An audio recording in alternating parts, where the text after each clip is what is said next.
काई काई। अरे मैं तेला कब से फोन करा था, वो तोर मोबाइले बंद बंद कुछ बताते। कैसे करबे जी, मोटा टावर नहीं गड़े है। अरे पर टावर में रहे कर कभी भी फोन लगा थोर बही में टावर की कमजोर पर थे मोर इलाका में। तो का कही थो जानता का अरे कतका दिन हो गए वो कवर्धा साहल ले घूम के आज दिन का आटा के पिक्चर देख के कहत रहे हो ऐसे। हाँ आबे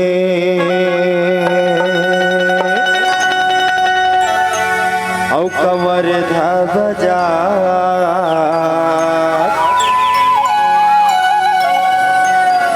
रानी तोला पिक्चर देखा हो।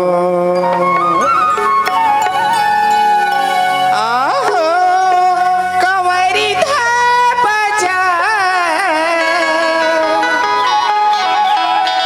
ई भैया मोला पिक्चर देखा दे।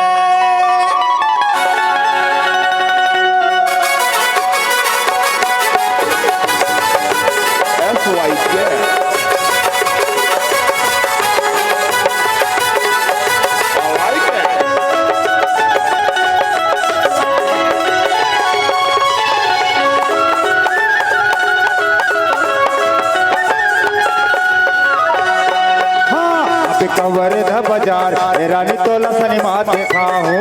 अबे कवर्धा बाजार रानी तोला पिक्चर देखा हूँ। कवर्धा बाजार ई राजा मोला पिक्चर देखा दी। कवर्धा बाजार ई राजा मोला पिक्चर देखा दी। पिक्चर देखा हूँ तोला सिनेमा देखा हूँ। पिक्चर देखा दी मोला सिनेमा देखा दी।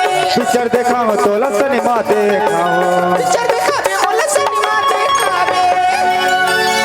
अरे यक्का दुरिया है रे बही काहे कुछ पहने ओढ़ी के सब नहीं लगे वो का पहिरा दी मोला। अरे तो जैसन बोल दे ऐसे हाँ। तोला कमी लगत होई मोर अंगला देख ली कमी लगत होई तेन ला पहिरा दी। अरे मोला तो दिखा थे काहा ओ पहना हो और नौलखिया के हाथ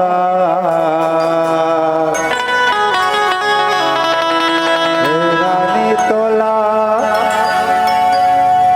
सिनेमा देखा हो। पहिरा हो नौलखिया के हाथ रानी तोला सिनेमा देखा हो।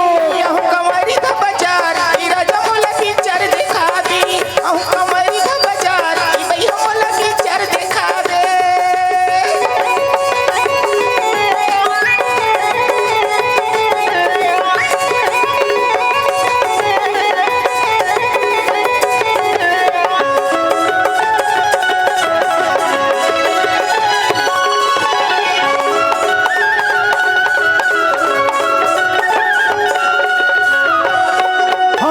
तेला धर के बजरिया घुमाओ किसम किसम के मिठाई खवाओ।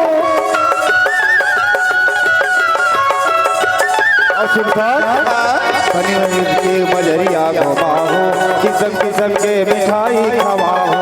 जलवैया जल के मन बैठे आके पनीर के पुतली का सजाते और का कथा बतावा और सजा हो और सजिक मन हो खवा हो और खवा हो रसगुल्ला खवा हो मजेदार रानी तो लगो चुप खवा हो। कवर्धा बाजार ई राजा मोला पिक्चर देखा दी। कवर्धा बाजार ई भैया मोला पिक्चर देखा दे।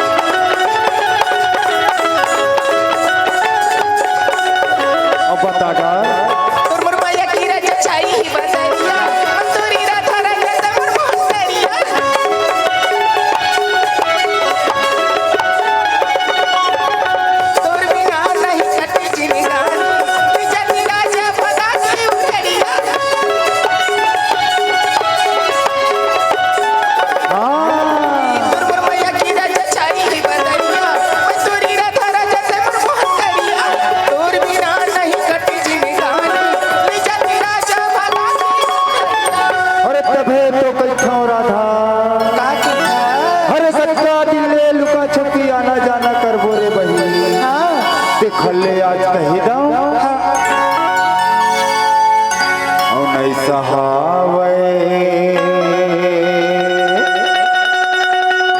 और जवाने के झाड़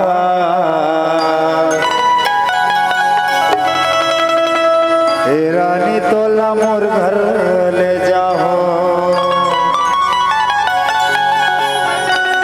नहीं सहावे जवानी के झाड़ हे पगली तोला मोर घर ले जाओ कंवरी था बाजार ई राजा मोला पिक्चर दिखा दे कंवरी था बाजार ई भैया मोला पिक्चर दिखा दे पिक्चर दिखाओ तोला सिनेमा दिखाओ पिक्चर दिखावे मोला सिनेमा दिखावे दुख खवा के तोला मोर घर ले जाओ और घर ले जावे मोला गुपचुप खवा दे तोला ले जाओ मैं भजिया खवाओ